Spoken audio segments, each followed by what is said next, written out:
Halo, assalamualaikum. Selamat pagi, saudaraku. Selamat datang di channel Dunia Ikan. Pagi hari ini saya berada di daerah Cijambe, Kabupaten Subang. Kita akan bincang-bincang dan ngobrol dengan salah satu petani dan tokoh pemuda yang ada di sini, yang sering kita lihat di YouTube ya. Beliau adalah YouTuber. Selamat pagi Pak Agung. Selamat pagi. Bagaimana kabarnya? Alhamdulillah. Jadi ini adalah salah satu pemuda yang saya kenal ya, menjadi YouTuber. Bisa dikenalkan Pak Agung, nama lengkapnya itu siapa? Nah, perkenalkan, nama saya Agung. Itu asalnya sebenarnya saya bukan dari Subang, asalnya itu dari Sumatera. Dari Sumatera ya? Tepatnya itu. Oh ya. Nah, awal mula saya usaha di sini, di Subang ini, awalnya dulu praktek kerja kuliah. lapang. Ya. Oh, nah sekolahnya di mana dulu? Di STP, Sekolah Tinggi Perikanan. Yang ada di Pasar Minggu ya? Ya, oh, benar. Punya, ya. Terus benar. Tahun berapa tuh di sini, datang sini? Sini 2020 waktu Covid. Ya, bulan 4 baru awal masuk sini, praktek. Gitu. Nah, terus? Itu aku beli tiket, sebenarnya setelah praktek mau pulang, pandemi. Pandemi Covid. Ya, benar. Habis itu saya di sini tuh nggak bisa pulang itu mudik. Oh, nah, maksudnya dilarang ya kalau orang bergerak karena ada Covid itu masalah itu terus ya. Ya, akhirnya nah. Saya di sini konten, sambil konten aja. Oh, konten. Pak, di sini kayaknya orang Subang kok nggak bikin konten ya, tentang. Ini kalau alamat lengkapnya gimana? Kampung, desa itu tahu nggak? Ini kalau di desanya di Desa Cijambe. Cijambe, Kecamatan Cijambe, Kabupaten Subang. Kabupaten Subang ya alamat lengkapnya ya. Oke, tahun 20 ke sini praktek lapang mahasiswa karena pandemi, terus kemudian tertahan di sini. Tertahan. Nah, terus sambil konten.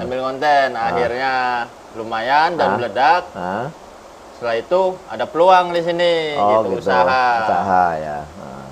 Setelah itu baru terjun ke budidaya ikannya. Itu tahun 2020 ya? 20. Ya, 20 akhir itu. 20 akhir ya. Oh, nah kemudian lulusnya tahun berapa tuh hari ya? Agustus tahun 2020. 20. Udah lulus ya. Itu udah lulus, akhirnya kisaran. Ngambil jurusan apa ya Mas Agung? Aquaculture. Aquaculture tuh ya? Iya, jadi memang sesuai dengan bidangnya ya? Iya, benar. Oh, gitu ya. Nah, dulu kenapa memilih kolam di sini, itu bagaimana ceritanya? Pertama tertarik banget. Soalnya tempatnya nggak terlalu panas banget, soalnya kan deket bukit, itu di pegunungan. Adem lah ya. Adem, terus? Habis itu potensinya banyak, soalnya di sini lengkap dari pembenihan, dari larva juga ada, bahkan pembesaran ada. Oh gitu. Jadi untuk apa ya, menjualnya itu gampang. Ya. Memilih di sini karena seperti itu. Nah, terus awal mulanya mencoba budidaya itu bagaimana tuh? Maksudnya trial dulu apa menggunakan apa kata tadi yang ilmu pada waktu PKL itu?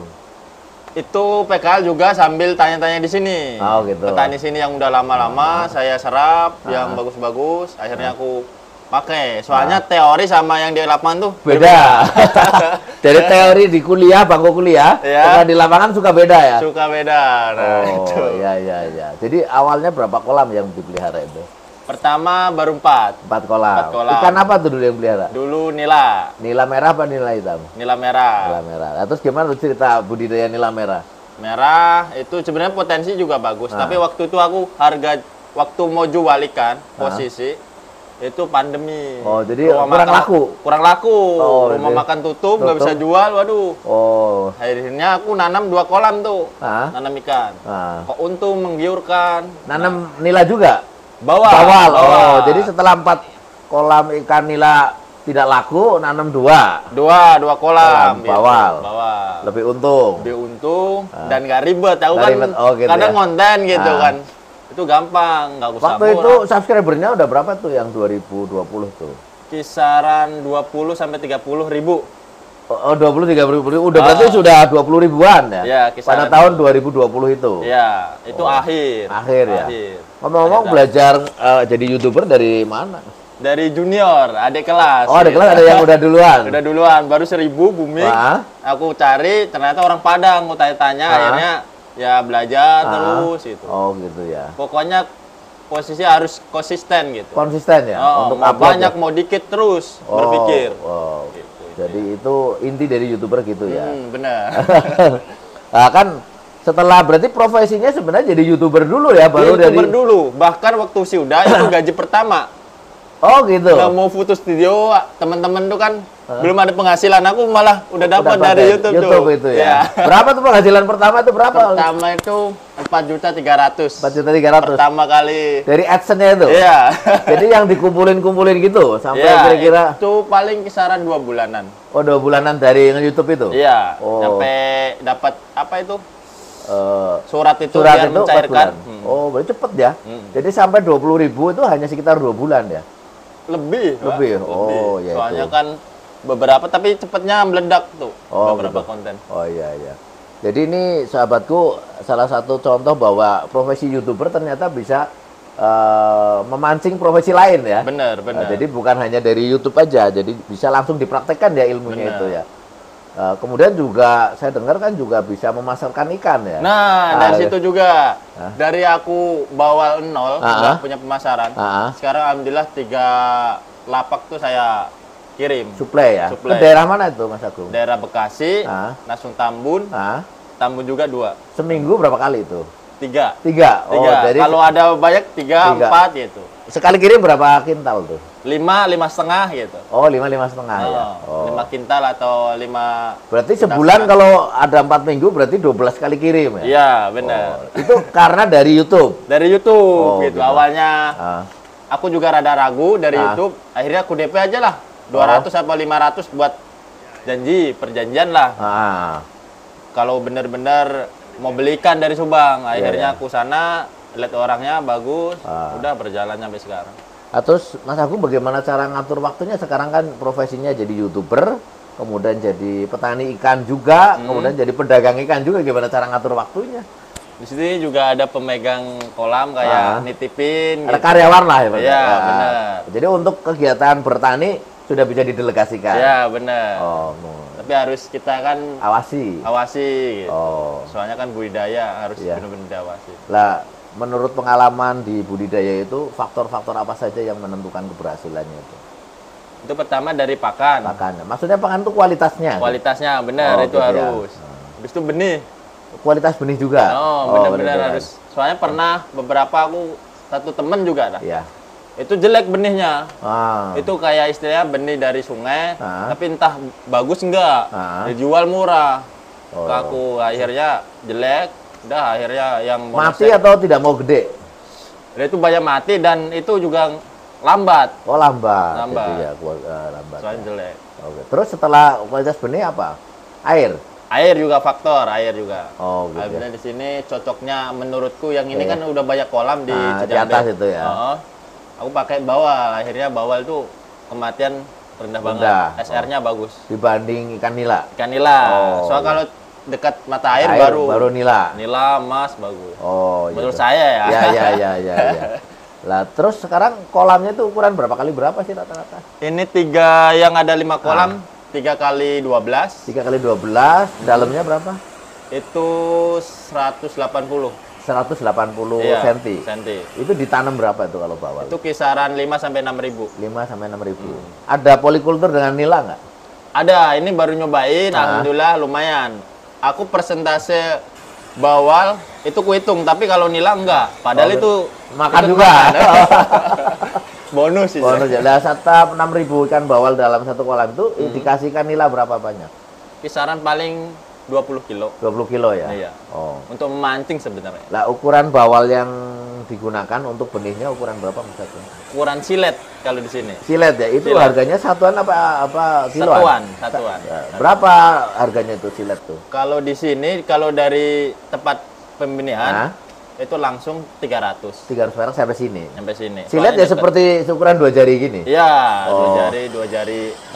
Kisaran 1,5 gitu. 2 jari gitu. Nah itu makannya pakai apa tuh kalau masih kecil itu tuh? Itu pakai pilar apung biasanya. Yang 2 mili? Langsung 3, tapi dibibis. Dibibis. Karena harganya gitu kan lebih murah. Iya. 3, makanya langsung min 3. Jadi min 3 tapi dibibis. Nggak apa-apa tuh? Nggak apa-apa. Gitu. Yang penting lunak kayak. Iya. Terus ngasih makannya berapa kali sehari?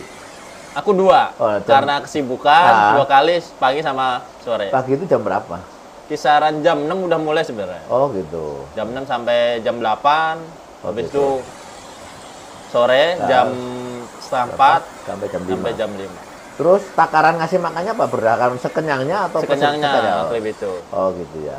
Termasuk kemudian nila juga sama di situ ya? Sama. Jadi udah masa pemeliharaan dari ukuran silet sampai panen itu berapa lama Mas Agung? Itu kisaran kalau itu 5 bulan, ukuran 5 bulan. bagus. Ukuran bagus. Ya, ukuran panennya berapa tuh jadinya? Itu paling kecil 4 on, 4 5 on, 6 on, 7 on, yang paling gede 8 on. Ada yang 8 on? Ada. Oh, ada yang supernya lah istilahnya. Jadi itu tidak perlu ada sortir di Nggak ada. Makanya itu target pakan tuh harus benar-benar diperhatiin. Oh ya. Ini kayaknya udah paling kecil ini 4 on. Itu kalau menurut Mas Agung itu kan bawal itu kanibal nggak sih, bisa nyerang? Menurutku sih kalau cukup ya pakannya itu enggak. Oh, jadi tidak seperti lele lah gitu ya? Tidak. Oh, tidak. Yang penting cukup gitu ya? Cukup aja. Oh, jadi masa bulan antara 5 bulan, maka panennya sekitar 5 on, 6 on, 7 on ya, pas ya?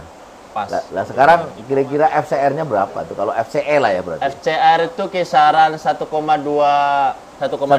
ya? Oh, 1,2. Paling jelek 1,3. 1,3. Paling jelek tuh ya. 1,3.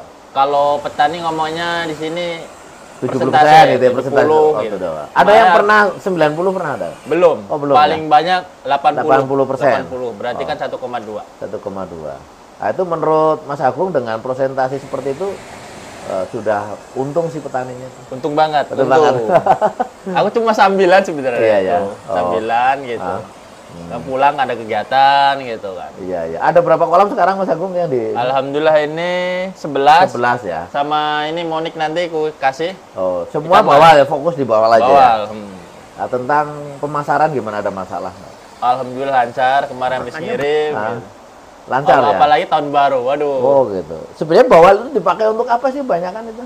Banyakan pemancingan. Pemancingan ya? Pemancingan, rame banget. Jadi pemancingan bawal sekarang lagi ngetren ya? Ngetren banget. Jadi banyak. Soalnya waduk tuh nggak masuk. Jadi cuma Bogor sama Subang aja ya. Makanya di situ stabil. Makanya pernah Pak Haji Jam itu ngomong kan ya, potensinya sangat tinggi, bagus, stabil gitu. Ya. Makanya ke daerah mana tuh kirim bawalnya Pak Atung? Daerah Bekasi, Nasung Tambun, Jakarta juga ada. Oh, gitu. Nasung Tangerang nggak kuambil soalnya terlalu jauh kalau dari Subang. Kalau pasaran umumnya berapa sekarang harga bawal itu? Kalau di sini di atas mobil 21. 21. 21. Kalau di Subang nggak tahu, kalau di Bogor. Ya, kalau misalkan ada sahabat YouTube butuh bawal nanti bisa dikontak ya. Boleh. Nah, sekarang sekian lama ini kira-kira kendalanya apa atau budidaya bawal tuh Pak Agung? Kendalanya intinya dari benih. Oh, benihnya kenapa itu? Itu harus kita perhatiin. Kalau secara panennya benih jelek, ya, atau nggak bagus lah jaringnya itu, pasti banyak masalah. Jadi luka fisik gitu kan? Iya, benar, luka fisik. Di sini apanya banyak mati. Oh, kematiannya tinggi ya? Tinggi banget. Pernah gitu mengalami misalkan beli sekian ribu mati gitu? Pernah. Matinya berapa persen? Itu 80. Tapi kan pakan belum masuk. Jadi mungkin diganti. Oh, diganti sama si tukang benih itu ya? Benihnya. Oh, iya. Itu kendalanya itu. Selain benih apa tuh kendalanya misalnya? Di sini enggak. Air enggak ada? Udah enggak. Harga pakan? Harga pakan nih kemarin kan sempat 19, 20. Sekarang 21, menyesuaikan, rada meningkat juga. Harga ikannya gitu. Oh, menyesuaikan ya, pakannya naik kan juga petani, misalkan waktu kemarin aku beli 20. Iya. Ini harga pakan udah naik. Ikut naik itu 1000 gitu. Oh, gitu. Jadi sekarang 21 lah ya. Iya. Oh, di Bogor malah 225 tuh, lebih mahal ya. Bogor ya.